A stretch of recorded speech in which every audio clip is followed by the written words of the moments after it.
Bagaimana kabarnya sore hari ini? Alhamdulillah. Alhamdulillah, baik ya. Oke.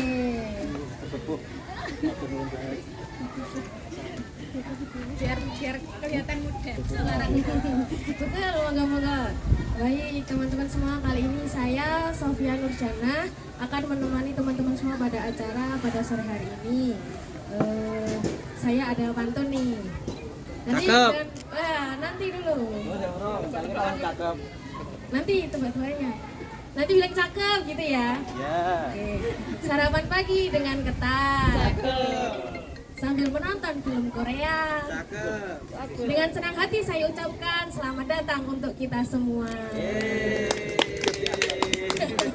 Keploi dulu. Baik. Selamat datang teman-teman di acara Minifest Literasi Melek Politik dengan tema Meling-eling Menjaga Martabat Indonesia yang diselenggarakan di Taman Baca Mahanani, Mojoroto, Kota Kediri di tanggal 1 sampai 2 Oktober 2024. Saya akan menyampaikan susunan acaranya. Pada sore hari ini kita akan ada bincang buku dengan 3 pembincang, yakni Mas Faiz, Mbak Nana, dan Mas Ainu. Kemudian kita ada bincang politik yang akan disampaikan oleh Bapak Hari Triwasono dengan tema kesadaran dan aktivisme politik bermartabat zaman now. Untuk besok sore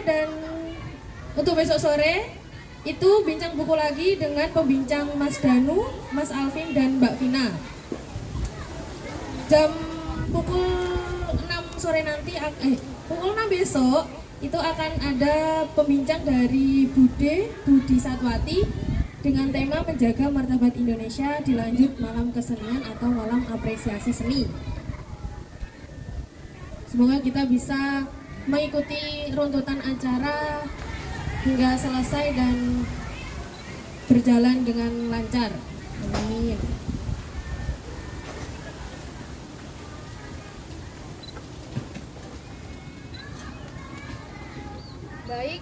Baik, di sebelah sana bisa kita lihat teman-teman bahwa ada beberapa pameran foto, yakni dari dari poster Aji dan LPM dedikasi yang masih masih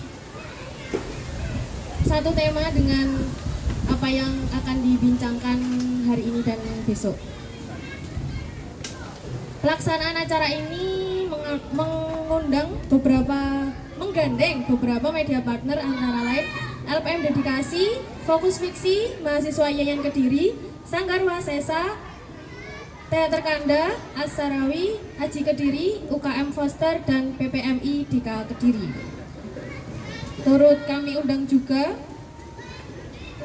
Mojokuto Reader Society, TBM Gelaran Jambu, Forum Taman Baca Masyarakat Kabupaten Kediri, Sastra Pare, GPAN Kediri, Sekitar Institut, Kediri Book Party, Forum Lingkar Pena Kediri, Gus Durian Mojokuto Pare, Tualang Buku, Fokus Fiksi, Sahabat Pena Kita Tulung Agung, Stand Up YIN Kediri, CLT Kolektif, Rumah Anak Bangsa Pare, IPENU IPPNU Kabupaten Kediri, IPENU IPPNU Kota Kediri, PKPT IPENU IPPNU IAIN Kediri, dan Omah Wacan Sang Sembung.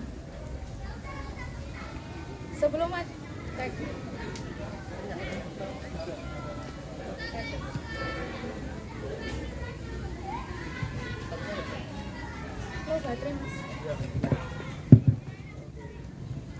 Sebelum acara kita mulai, mari kita buka serangkaian kegiatan kita di Manifest Literasi Politik ini dengan berdoa sesuai keyakinan dan kepercayaan masing-masing. Doa dipersilahkan.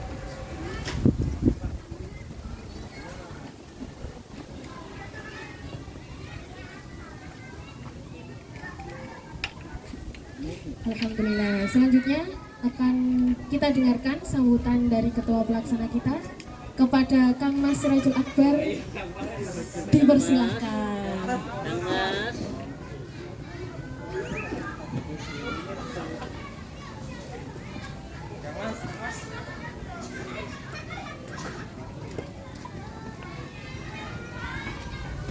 Iya, untuk balas video. Jing, Dik.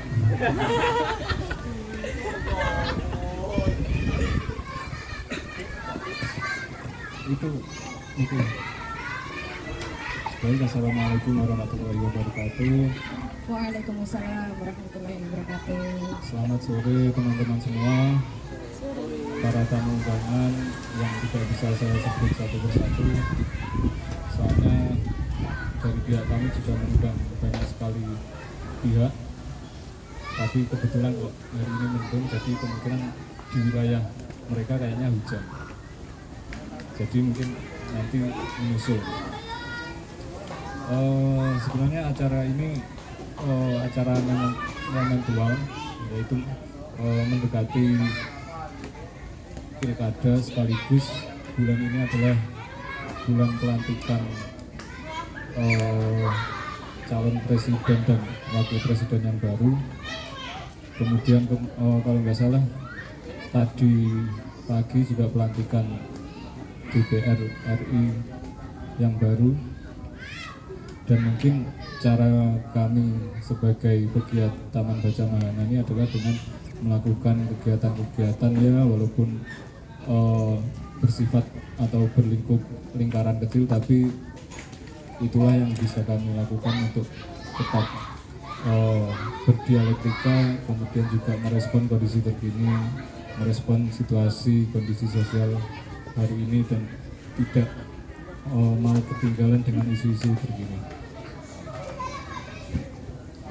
Acara ini bertajuk Meling-eling apa? Meling-eling. Saya ngelek aku. Astagfirullahaladzim. Ketutupan itu. Oke. Meling-eling menjaga Meling-eling martabat Indonesia. Nggih.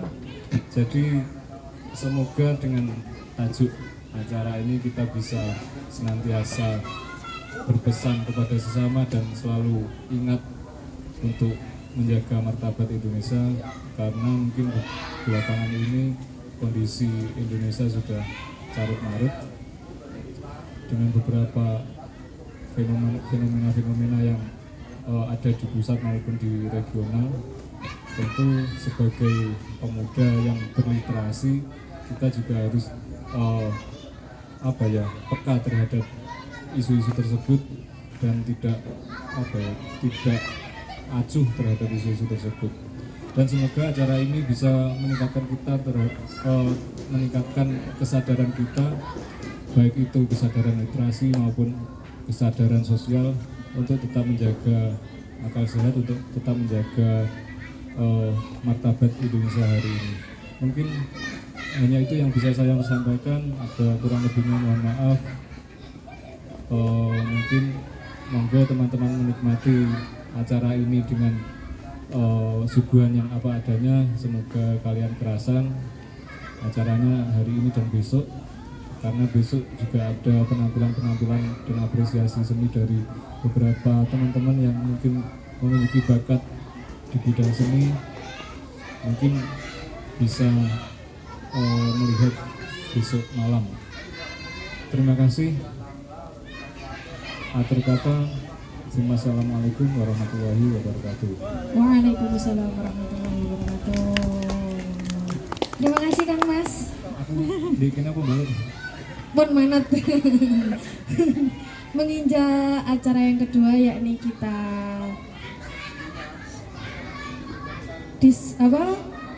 bincang buku.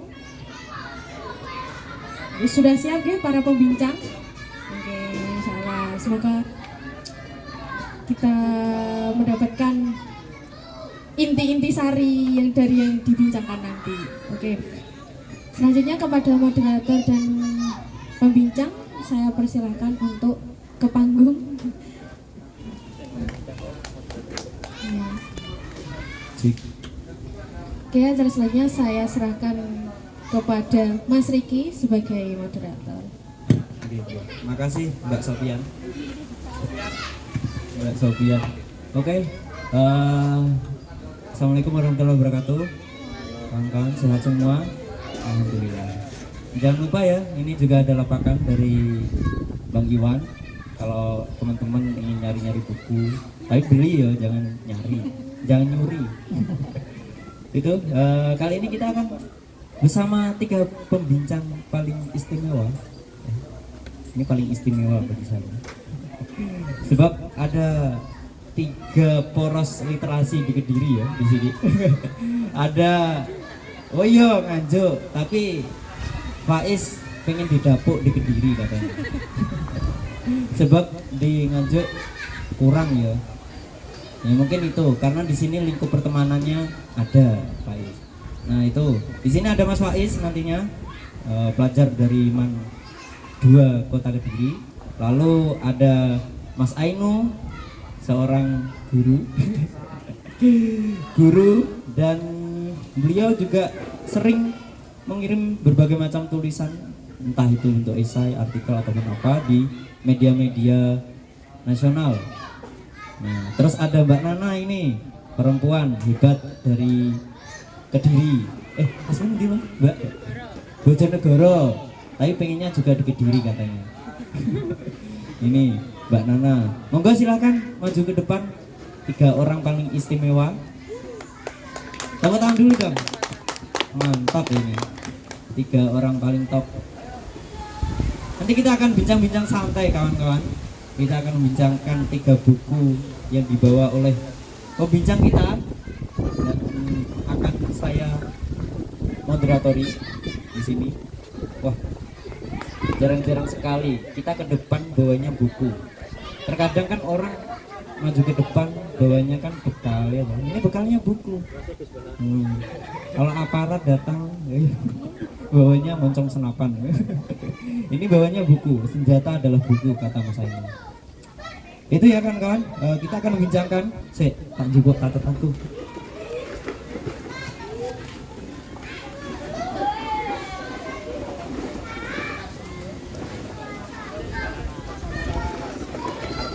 Oke, akan saya kenalkan lagi ya. Ini di samping saya ini ada Mas Ainu. Terus di tengah ada pelajar progresif Mas Faiz. Terus paling paling kiri, paling kiri notak jeduk gak ini? Kiri notak jeduk gak? Ini ada Mbak Nana, juga seorang mahasiswi dari Uniska ya Mbak ya. Nah itu dari perwakilan sekitar institut. Oke, baik. Kita akan membincangkan 3 buku. Yang pertama bukunya Sogi, Zaman Peralihan. Lalu ada bukunya George Orwell, 1984 ya loh. Terus ada lagi, nah ini saya belum baca sama sekali karyanya. Siapa lagi? Christina Handayani, Kuasa Wanita Jawa. Ini termasuk buku penelitian ya? Disertasi atau penelitian? Bisa pakai Lebih kayak apa ya? Saya mengartikannya kayak penelitian saja sih, mungkin semacam itu. Saya ini juga apa ya, baru buku ke 4 Pria Perempuan yang saya baca ya. Dan saya baru juga masuk di Lini Perempuan juga baru-baru ini. Mantap.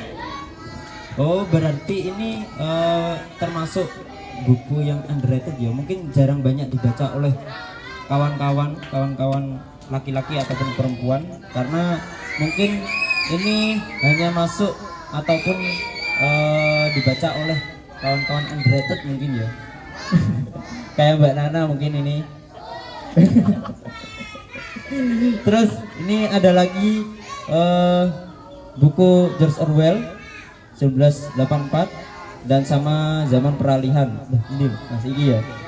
Oh iya. Nah, kita akan membincangkan 3 buku yang sangat istimewa ini.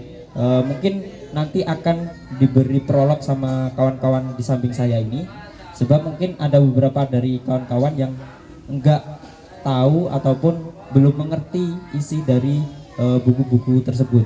Nah, nanti kita akan mengalir saja diskusinya. Mungkin dari kawan-kawan ada yang langsung pertanyakan, entah itu dari relevansi yang ada di dalam buku ini sama keadaan sekarang, itu langsung ditanyakan gak apa-apa.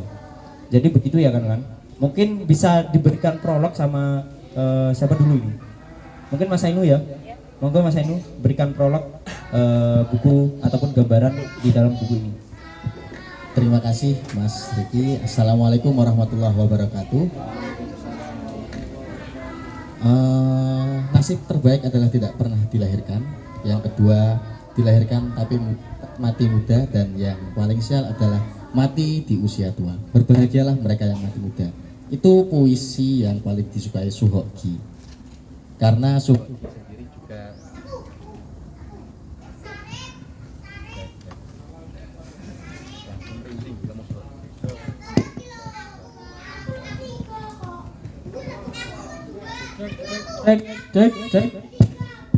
karena Suhoki sendiri adalah seorang intelektual muda yang mati di usia muda. Oke, kenapa kali ini saya membahas buku Zaman Peralihan? Menurut saya momentumnya sangat cocok. Kalau Suhoki menuliskan kumpulan esai di buku Zaman Peralihan itu saat zaman peralihan dari Orde Lama ke Orde Baru, maka momentum kita hari ini adalah peralihan dari rezim Mulyono menuju rezim Prabowo, mungkin begitu. Kan pasti ada peralihan-peralihan juga. Nah, tapi ada pengantar yang menurut saya sangat menarik dari buku Zaman Peralihan ini. Yang memberi kata pengantar itu adalah Prof. Kunto Wijaya.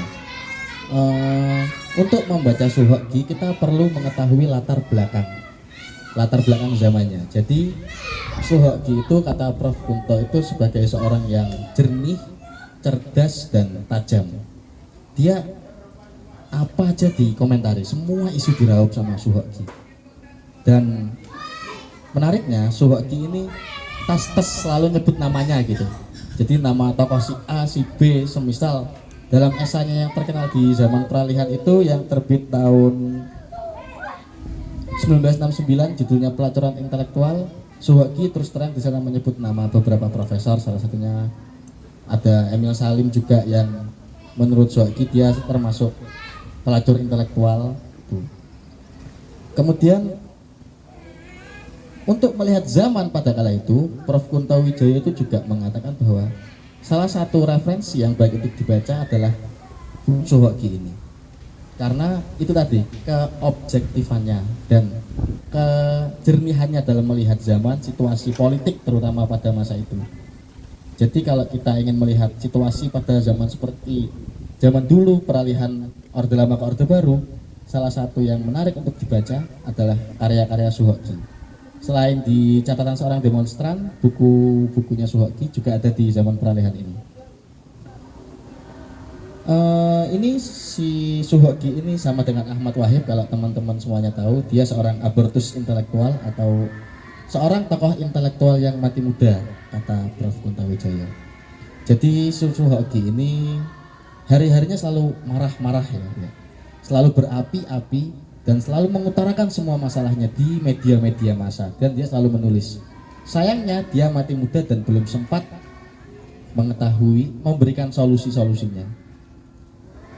Saya membayangkan andaikan Suhoki hidup hari ini, mungkin apa yang dikatakan Suhoki masih sama, sikapnya dia juga masih sama. Soalnya ketika saya membaca Zaman Peralihan itu, pengalaman saya pribadi membaca, kok rasanya ini bukan esai lama ya, kok nggak pantas disebut esai tahun 69, 67, kayak kemarin baru beberapa hari yang lalu gitu. Itu tandanya ada yang nggak beres pada negara ini menurut saya. Sepertinya polanya itu memang sama. Jadi benar kata orang-orang, sejarah itu selalu berulang gitu. Pola-polanya sama. Di esai ini Suhoki, di buku ini beberapa esai Suhoki menuliskan juga bagaimana kampus diintervensi oleh pemerintahan, dan begitu pun yang hari ini terjadi. Sudah rahasia umum mungkin kan, PTN rektornya dipilih oleh menteri dan sebagainya. Kemudian yang disoroti lagi oleh Suhoki, sampai ada salah satu kalimat Suhoki yang terkenal sampai sekarang sering dikutip, lebih baik terasingkan daripada menyerah pada kemunafikan. Ternyata konteks dibalik keluarnya quotes itu, kalimat itu, dia melihat teman-teman seperjuangannya. Saat itu kan Suhoki itu aktivis 66 yang ikut meruntuhkan Orde Lama, yang ikut demonstran di Jakarta, menurunkan Soekarno dan mengganjang menteri-menteri itu kan. Banyak teman-teman Suhoki setelah Soekarno lengser yang dulunya aktif dan sangat vokal menyuarakan tentang kezaliman pemerintah, kemunafikan, penindasan dan sebagainya. Tapi ternyata setelah orde berganti, pemerintahan berganti, teman-temannya itu sendiri yang masuk ke dalam lingkaran pemerintahan dan mereka jadi orang-orang yang dulunya dia kritik sendiri. Misalnya dulu dia aksi melawan anti kemapanan, melihat menteri-menteri yang foya-foya, melihat para pejabat yang suka kesana kesini pakai anggaran negara. Ternyata sekarang dia sendiri. Dan oleh Soehoki, ketika teman-temannya yang sudah murtad dari aktivisme itu sekarang masuk ke wilayah pemerintahan, oleh Soehoki dikirim beberapa bedak dan gincu katanya. Soehoki mengistilahkan itu sebagai ini untukmu sebagai karena kamu telah berhasil menjadi badut-badut politik. Itu bagi Soehoki begitu.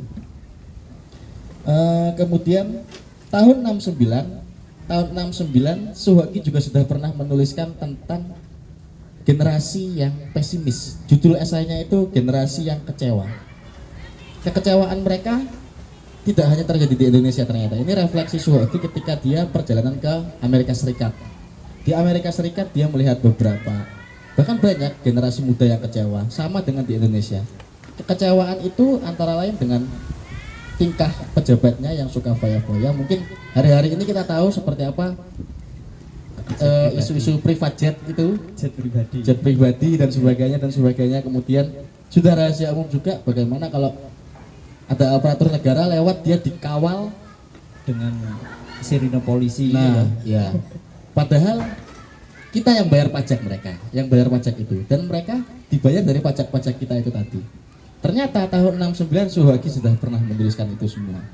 Soehoki dan teman-temannya merasa kecewa, bahkan dengan nada yang getir dia pernah mengatakan mungkin masa depanku gagal dan aku mencintai semuanya. Dia sudah merasakan seperti itu. Berarti Soehoki ini kan di dalam bukunya ini kan esai-esai ya Mas ya, kumpulan esai.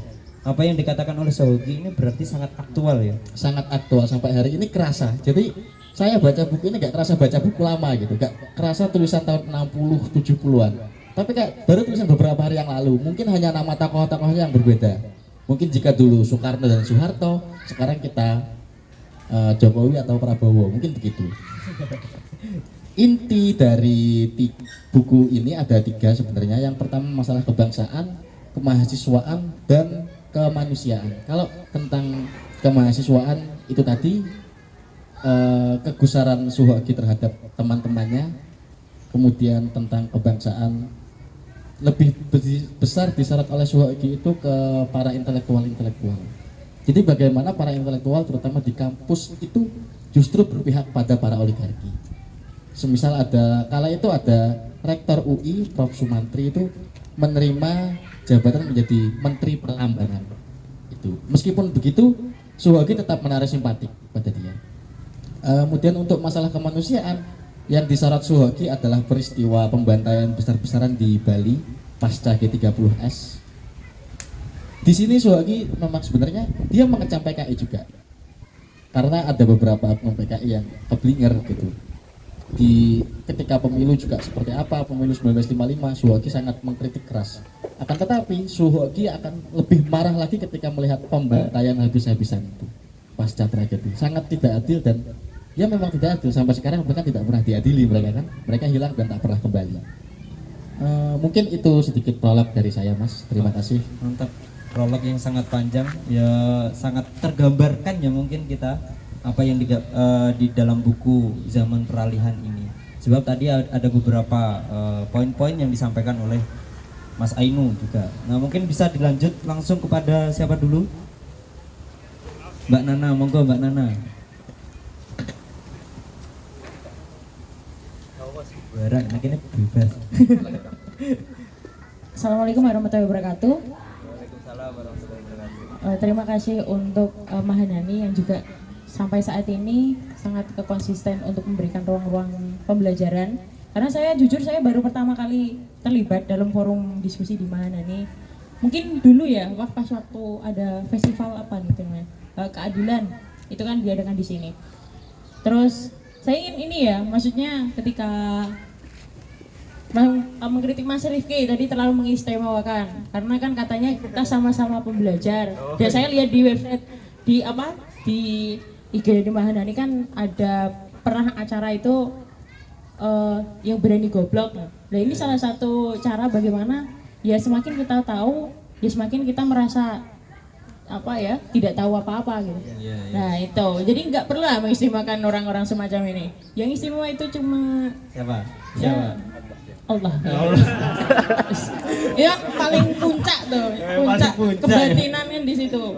Nah itu, jadi ya kita biasa saja. Terus ya juga kenapa saya mengambil buku dari Kuasa Wanita Jawa ini, sebenarnya bukan berarti saya itu memang paham di bagian kultur Jawa ya. Karena juga saya lahir apa ya menjadi Gen Z yang tentunya banyak sekali anggapan bila Gen Z ini tidak punya tujuan dan lain sebagainya gitu. Dan baru-baru ini memang perlu mempelajari apa ya sejarah zaman dahulu. Sebenarnya buku Wanita Jawa ini juga masih relevan di apa ya proses politik hingga saat ini, karena ini juga termasuk bagian dari bagaimana perempuan itu terlibat dalam politik. Tapi bukan di lingkup publik yang kita tahu mesti kontestasi di dalam apa DPR ataupun menjadi wali kota dan sebagainya, tapi bagaimana melalui ruang lain perempuan itu atau wanita Jawa itu berperan ternyata lebih kuat daripada di ruang publik. Berarti punya peran penting ya dalam lingkup sosial maupun politik. Iya, sering kita lihat, sering kita dengar ya, mungkin perempuan itu kadang membawa pada kehancuran gitu, kadang membawa pada suatu apa ya kemakmuran yang abadi, atau ya kita sering kayak perempuan itu godaan setan dan sebagainya, kan simbol Adam dan Hawa itu loh. Itu kan juga semacam itu. Nah, ini mencoba membedah bahwa ya politik itu bukan hanya urusan publik, tapi privat itu juga mengandung unsur politik, termasuk dalam rumah tangga itu sendiri. Itu kalau katanya di sini wanita Jawa tidak perlu menjadi maskulin untuk mendapatkan kekuasaan, tetapi justru ia harus memanfaatkan kefeminitasnya. Jadi dengan sifatnya sebagai wanita yang katanya wani ditata dan sebagainya, itu dia mempergunakan itu untuk memanfaatkan kontrol kendali kekuasaan itu. Jadi sepintas buku ini semacam itu ya, kayak semacam berarti menghilangkan konstruksi-konstruksi yang sudah terbentuk zaman dahulu ya. Berarti oh ya, mantap. Agak juga ini di buku ini juga penulisnya ini Christina Esandayani sama Aryan Novianto ini, sebenarnya dia juga pada suatu ketika mereka dan teman-temannya itu datang ke Gunung Kidul, di tempatnya di Jogja.